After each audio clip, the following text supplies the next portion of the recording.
Welcome back, dear students. I hope you all are fine. Today we are going to discuss the methods of the reliability, or we can say these are the types of the reliability. When examining the reliability coefficient of the standardized tests, it's very important to consider the methods used to obtain the reliability estimates. The popular association, that's the American Psychological Association, popularly known as APA, has introduced several methods of estimating the reliability. The methods are similar in all of them involve correlating the two sets of the scores obtained either from the same assessment procedure or from the equivalent forms of the same procedure. The chief methods of the estimation of the reliability are these: test retest reliability, inter-observer reliability, parallel forms of the reliability, split half reliability, Kunder-Richardson's reliability, internal consistency. Let's discuss them one by one. The coefficient of the reliability resulting from each of the method must be interpreted according to the types of the consistency being investigated. The test retest reliability, to estimate the reliability by means of the test retest method, the same assessment is being administered twice on the same group of the students with a given time interval between the two administrations.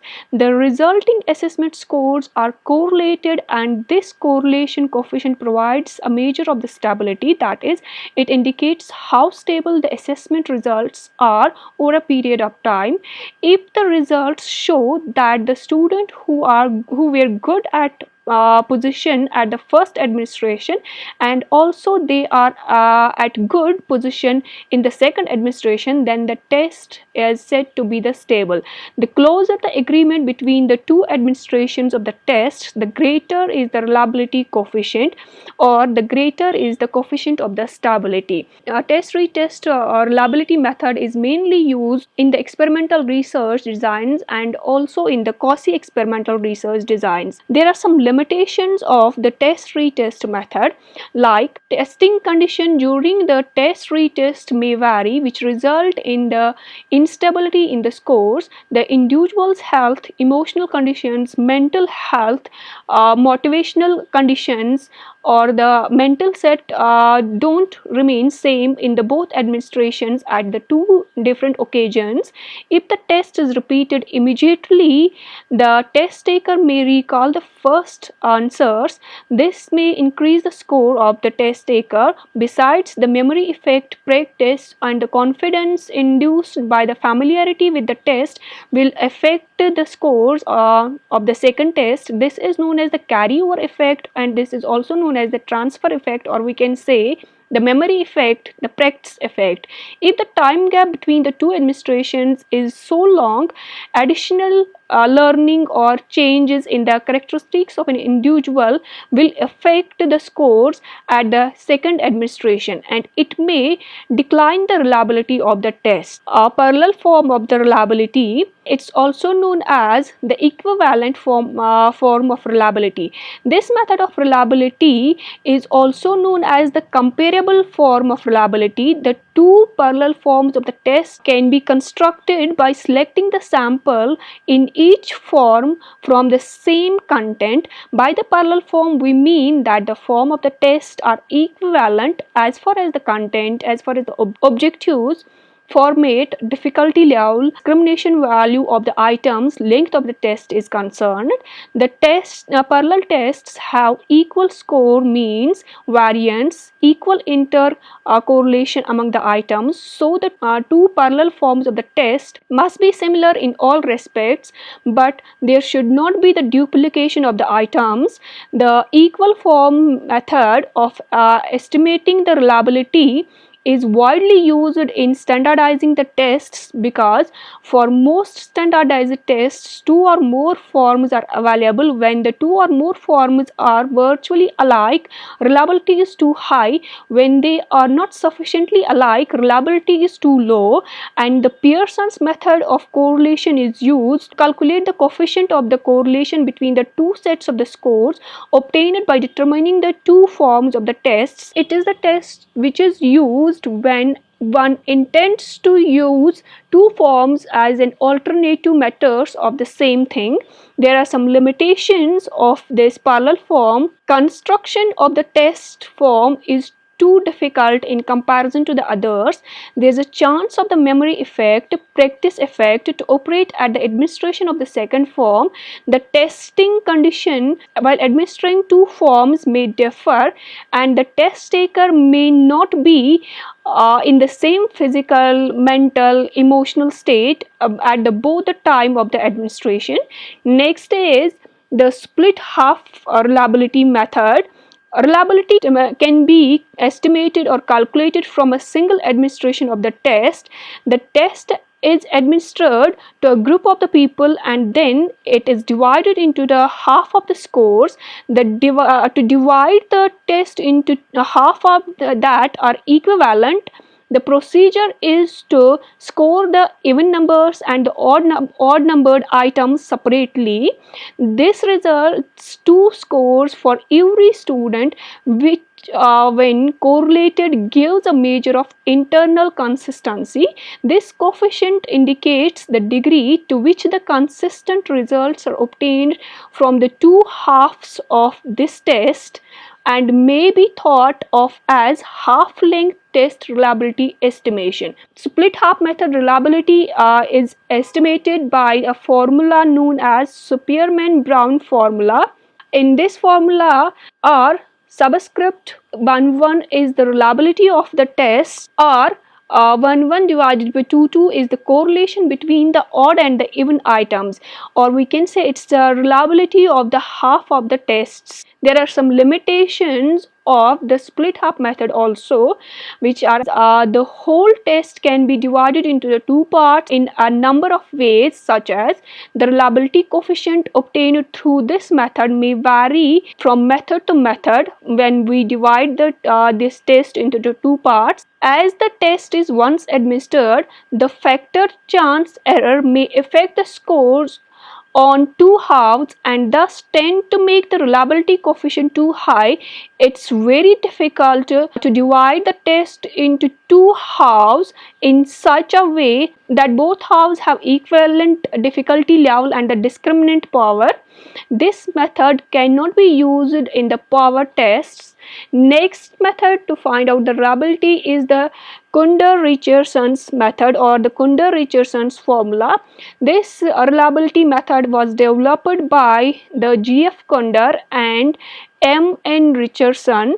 This is also known as the rational equivalence method of reliability. It is most useful for the homogeneous test reliability. Like the split half method, Kunder-Richardson's method provides the internal consistency, but it does not require splitting the assessment in the half for the scoring purpose. This method enables us to calculate the internal correlation of the items of test and the correlation of the items with the whole test. All the items in the test are made to measure the same ability. The correlation between the items are equal, that all the items of the same difficulty and that all the items are highly homogeneous. When we use Kunder-Richardson's formula, it's required that all the items of the test should be psychologically homogeneous and every item in the test has a high correlation with every other item. This refers to the item consistency. The coefficient is called coefficient of the rational equivalence. This coefficient provides some signal of how internally consistent or homogeneous the items of the test are. The Kunder-Richardson's formula is here. R11 is the reliability of the test, N is the number of the items, sigma square is the total variance of the test, this is the summation, and P is the proportion of the correct responses to each item, and Q is the proportion of the incorrect or wrong responses. There are some limitations of the Kunder-Richardson's method also. The Kunder-Richardson's formula is not suitable for the speed assessments. This formula indicates the consistency of the student response from one day to another day. It cannot be used For the power tests or the heterogeneous tests, the different Kunder-Richardson formula results differ in reliability coefficient, and in case of all the items of the test are not highly homogeneous, this method will produce the low reliability coefficient. Next method is inter-observer or the inter-rater reliability. Inter-rater reliability method. This method assesses the reliability through the scoring or the evaluating done by the two or more independent judges for every test. The various scores given by the judges are then compared to determine the consistency of the estimation. The way the comparison is carried out is each rater assigns each test a score which would be on a scale, say for example 1 to 10. Then the correlation between any two ratings are calculated. There is another method of testing inter-rater reliability. In this method, raters identify a category of each observation and then compute the percentage of the agreement among the raters. Like for example, this is an object and there are two observers observing this object, and we compare the observation of both the observers or the rating given by both the observers. In case the rating seems to be in the disagreement, it would imply that either the rater needs the training again or the scale is defective. Sometimes it so happens that various raters would have different opinions about the measurement resulting emerging from the same object, such as scientific experiment or any test, wherein the first test is carried out when the result is interpreted or recorded or presented.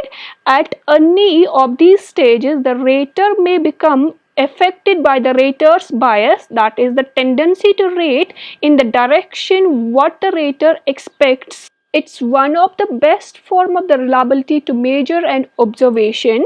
There are some limitations of this method also. This method is tedious because the inter-rater reliability statistics needs to be calculated separately for every item and every pair of the raters. It's lengthy process and difficult task to train the raters such that they are able to reach the exact agreements. Even when they are trained, the forced consciousness might render the ratings inaccurate, and this would be a threat to the reliability of the student's score. Next is the internal consistency reliability. It's used to assess the consistency of measure across the item within the test. While estimating this internal consistency, we often use the Cronbach's alpha. There is a formula to estimate the internal consistency given by the Rulon.